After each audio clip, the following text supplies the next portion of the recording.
Hello and welcome back once again to After the Credits, possibly another fast forward edition. This movie's been out for about 3 months or so. It came out back in July, I believe. Maybe a little bit later than that. It might only be 2 months, I'm not sure. But it's something I was kind of wanting to see, but not really, but I got around to seeing it, so here's a review on it. Again, might be a fast forward edition, might not be. And that movie is Rob Zombie's 31. Why is the film called 31? Hell if I know. They make reference to why it's called 31 in the movie, but it's such a vague answer that doesn't really make sense. The only thing I can really figure is that it's called 31 because it takes place on Halloween, and he couldn't just call it Halloween because that's already an existing thing. So it's basically kind of a standard Rob Zombie film. It's kind of what he tends to go to for all of his films now, which I used to like Rob Zombie films, but lately he's just kind of getting repetitive, and he has a certain style about him, which was kind of interesting at first, but now it's just kind of like, really, you can't come up with anything else. We start out with this group of people traveling down the highway in an RV.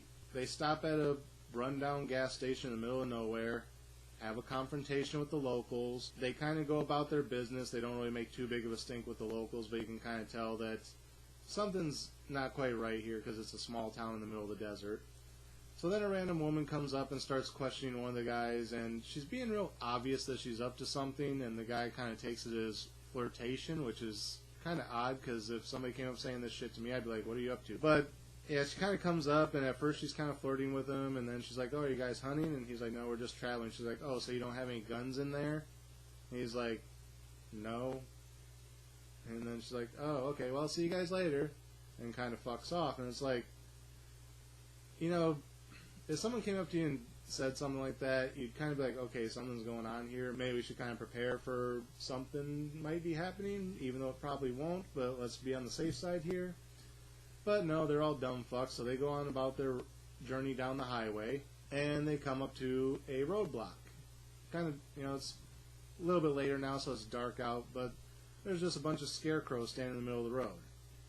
Now, instead of just driving through these fucking things, they're like, oh, well, let's get out and move them, you know, because we don't want to piss somebody off because we ran over their Halloween decorations. Whatever, if they're in the middle of the fucking road, run them down. So they get out to move it, and of course, it's a trap. There's a bunch of guys that ambush them, kill half the group, take the other half hostage. And now we go from basically kind of a Hills Have Eyes type of environment to Running Man / Purge type of thing, where these guys are being held captive. They're by these rich, upper-class aristocrat people, and they get put into this warehouse where they have to try and survive for 12 hours. And they have different adversaries coming at them, but only one at a time. Like, the first one's a Nazi midget who speaks Spanish, and then there's 2 clowns with chainsaws. You know, at that point, you're kind of like, really? I'm supposed to survive 12 hours. You gave me a baseball bat and a butcher knife, and these guys got chainsaws. You know, how is that really fair? But whatever. At least the Nazi midget only carried a knife. You know, it's kind of, okay, there's possibility here. But then once you get the chainsaws, it's like, really? How the hell does someone overcome a chainsaw with a baseball bat? Especially a wooden one. So yeah, each time they manage to take out one of these guys, it's replaced by another guy, sometimes 2. Before being released into the warehouse, the aristocrats tell them, you know, you're here to play a game. The game is called 31.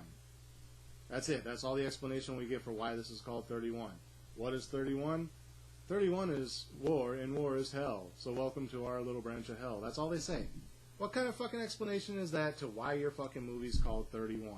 Like I said, it does take place on Halloween, so it's October 31st. But since you can't just flat out say Halloween, because that's another franchise, you know, I heard that they were making a 3rd Halloween film, and that Rob Zombie, even though he originally said he wasn't going to do it, had potentially signed on to it.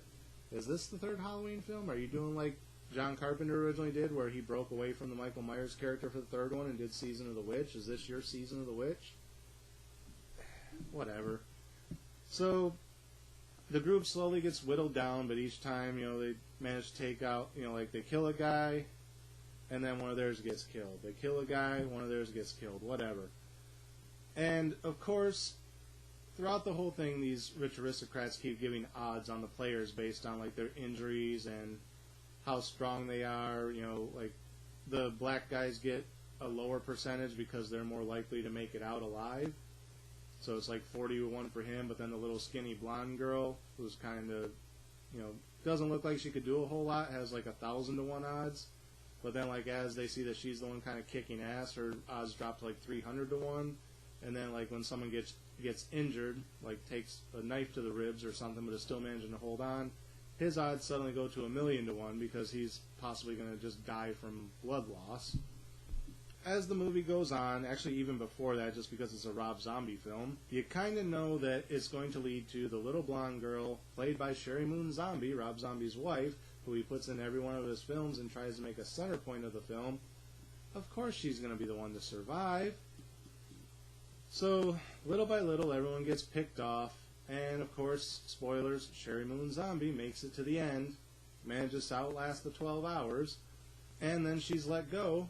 But then as she's trying to walk back to civilization, the last person who almost had her before the time ran out and he was forced to put down his weapons, chases her down, and then they're kind of having a standoff in the middle of the street. He's got his knife out and she's just kind of standing there clenching her fist. And then it goes to credits. You never really see what happened after that. Although you do see their RV driving down the road, so possibly she managed to take them out, get back to their RV, and drove off into the sunset on her own, even though the rest of her people had been killed. Or it was just stock footage of the RV driving down the highway. So, yeah, that's pretty much the movie. What would I give it as far as a star rating? Honestly, like I said, it's just getting real predictable with Rob Zombie's films. Like I said, I used to like him, but, it's every damn film that he makes now is just kind of the same format. If his wife's in it, which she usually is, she's usually the main character, or she's going to be the one who survives everything. She's always the main focus. Everyone in the film looks like Rob Zombie. Either they got the big mutton chops or they're just like the big bushy beard and the long stringy hair. It's just that Rob Zombie look. Everyone's dirty looking. Everyone's, kind of trailer parkish in the desert. A lot of symbolism of clowns with fucked up makeup. Kind of Heath Ledger Joker-ish, if that makes sense to you. Or like even if you look back at like Captain Spaulding from House of a Thousand Corpses or Devil's Rejects. Like, he was supposed to be a clown, but he just looked filthy, and he had the big mutton chops. That's Rob Zombie's style. He didn't really break away from it a whole lot in the 2 Halloween films, even though I did kind of like those. It's just a thing that he goes for. It's like Tim Burton has that darker style, where everything's kind of black and white and gray, and then anything of color is really over-dramatic or really pastel. And just kind of has that darker imagery, but that's Tim Burton's thing, and he's made it work, and he's not afraid to go away from it and try something different once in a while when you see something like, say, Charlie and the Chocolate Factory, or Willy Wonka, whatever the fuck one he made. But Rob Zombie never seems to differentiate from his style. He has this thing that he likes to do, and it's just predictable. So, yeah, that's about it. The only part I will give credit to in this movie is the opening. I know I said we open on the group of people driving down the highway, but we actually don't. We open on a black and white shot, a door opens, in walks a man, and the man has like a 10-minute dialogue with the camera. And at first you're kind of like, okay, is he just supposed to be talking to us directly? Which at first it seems like it is, and it's actually kind of a really interesting part of the film. I'm like, oh wow, this might actually be kind of good. And then like they almost too quickly, I wish they would have kept it going a few more minutes, but eventually flash over to the fact that he's talking to someone else, then flash back to him for another 5 minutes of dialogue, then back over to the other guy before he kills him. And I think had they gone that full spectrum without showing the other person until right before he buries the axe in the guy's chest, it would have been a lot better scene. But regardless of that, I think it was still a solid scene for what it was, and it was a good opening to the film. It just, you go from something that artful to standard Rob Zombie crap, and it's just kind of like, yeah, thanks for the letdown, So I don't think I gave it a star rating yet. So what would I give it as far as a star rating?